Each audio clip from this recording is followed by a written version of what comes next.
Welcome to edit your cell. آج صبح اپنی ہدایت و رہنمائی کے لیے دیکھیں گے آستر کی کتاب اور اس کا 9واں باب۔ یہودی اپنے دشمنوں کو نابود کرتے ہیں۔ اب 12ویں مہینے یعنی ادار کے مہینے کی 13ویں تاریخ کو جب بادشاہ کے حکم اور فرمان پر عمل کرنے کا وقت نزدیک آیا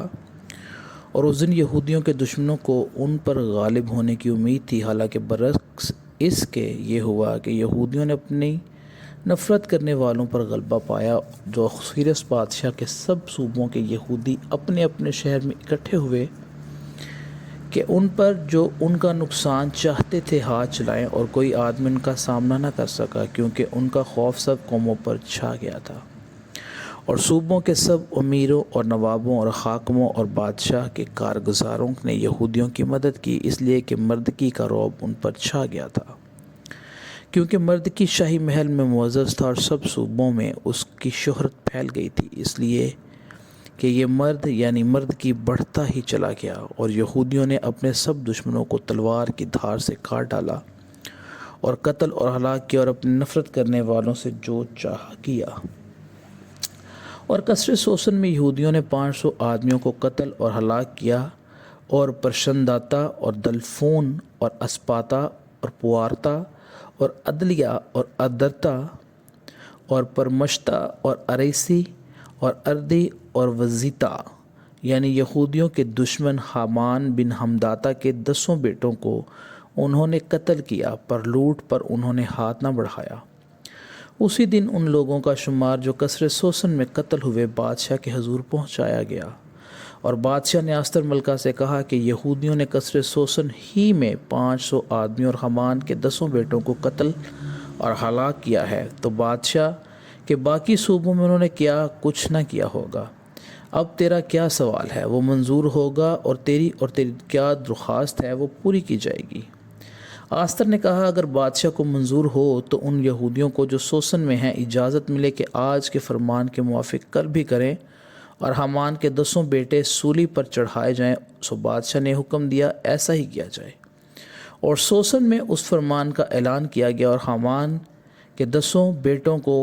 انہوں نے ٹانگ دیا۔ اور وہ یہودی جو سوسن میں رہتے تھے ادار کے مہینے کی 14ویں تاریخ کو اکٹھے ہوئے، اور انہوں نے سوسن میں 300 آدمیوں کو قتل کیا، پر لوٹ کے مال کو ہاتھ نہ لگایا۔ اور باقی یہودی جو بادشاہ کے صوبوں میں رہتے تھے اکٹھے ہو کر اپنی اپنی جان بچانے کے لیے مقابلہ کو اڑ گئے، اور اپنے دشمنوں سے آرام پایا، اور اپنے نفرت کرنے والوں میں سے 75,000 کو قتل کیا، پر لوٹ پر انہوں نے ہاتھ نہ بڑھایا۔ یہ ادار کے مہینے کی 13ویں تاریخ تھی، اور اسی کے 14ویں تاریخ کو انہوں نے آرام کیا اور اسے ضیافت اور خوشی کا دن ٹھہرایا۔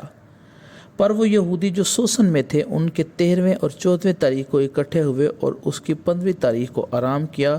اور اسے ضیافت اور خوشی کا دن ٹھہرایا۔ اس لیے یہودی جو بے فصیل بستیوں میں رہتے ہیں ادار کے مہینے کی 14ویں تاریخ کو شادمانی اور ضیافت کا اور خوشی کا اور ایک دوسرے کو تحفے بھیجنے کا دن مانتے ہیں۔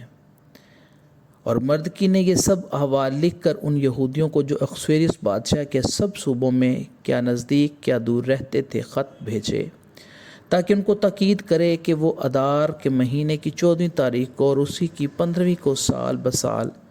ایسے دنوں کی طرح مانیں جن میں یہودیوں کو اپنے دشمنوں سے چین ملا، اور وہ مہینے ان کے لیے غم سے شادمانی اور ماتم سے خوشی کے دن میں بدل گئے۔ اس لیے وہ ان کو ضیافت اور خوشی اور آپس میں تحفے بھیجنے اور غریبوں کو خیرات دینے کے دن ٹھہرائیں۔ یہودیوں نے جیسا شروع کیا تھا اور جیسا مردکی نے ان کو لکھا تھا ویسا ہی کرنے کا ذمہ لیا، کیونکہ اجاجی حمداتا کے بیٹے حامان سب یہودیوں کے دشمنوں سے یہودیوں کے خلاف ان کو ہلاک کرنے کی تدبیر کی تھی، اور اس نے پور یعنی کرہ ڈالا تھا کہ ان کو نابود اور ہلاک کرے۔ پر جب وہ معاملہ بادشاہ کے سامنے پیش ہوا تو اس کے خطوں کے ذریعے سے حکم کیا کہ وہ بری تجویز جو اس نے یہودیوں کے برخلاف کی تھی الٹی اس ہی کے سر پڑے، اور وہ اور اس کے بیٹے سولی پر چڑھائے جائیں۔ اس لیے انہوں نے ان دنوں کو پور کے نام کے سبب سے پوریم کہا۔ سو اس خط کی سب باتوں کے سبب سے اور جو کچھ انہوں نے اس معاملہ میں خود دیکھا تھا اور جو ان پر گزرا تھا اس کے سبب سے بھی یہودیوں نے ٹھہرا دیا اور اپنے اوپر اور اپنی نسل کے لیے ان سبوں نے جو ان کے ساتھ مل گئے تھے یہ ذمہ لیا کہ تاکہ بات اٹل ہو جائے، اور وہ اس خط کی تحریر کے موافق ہر سال ان دنوں کو مقرر وقت پر منائیں، اور یہ دن پشت در پشت ہر خاندان اور صوبہ اور شہر میں یاد رکھے اور مانے جائیں گے، اور پوریم کے دن یہودیوں میں کبھی موقوف نہ ہوں گے، نہ ان کی یادگار ان کی نسل سے جاتی رہے گی۔ اور ایبیجیل کی بیٹی آستر ملکہ اور یہودی مردی نے پوریم کے باب کے خط پر زور دینے کے لیے پورے اختیار سے لکھا، اور اس نے سلامتی اور سچائی کی باتیں لکھ کر اخشویروس کی مملکت کے 127 صوبوں میں سب یہودیوں کے پاس خط بھیجے، تاکہ پوریم کے ان دنوں کو ان کے مقرر وقت کے لیے برقرار رکھے، جیسا یہودی مردکی اور آستر ملکہ نے ان کو حکم کیا تھا، اور جیسا انہوں نے اپنے اور اپنی نسل کے لیے روزہ رکھنے اور ماتم کرنے کے بارے میں ٹھہرایا تھا، اور آستر کے حکم پر پوریم کی ان رسموں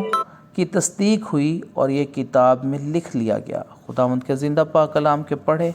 اور سنے جانے پر اس کی خاص برکت اور رحمت ہو، آمین۔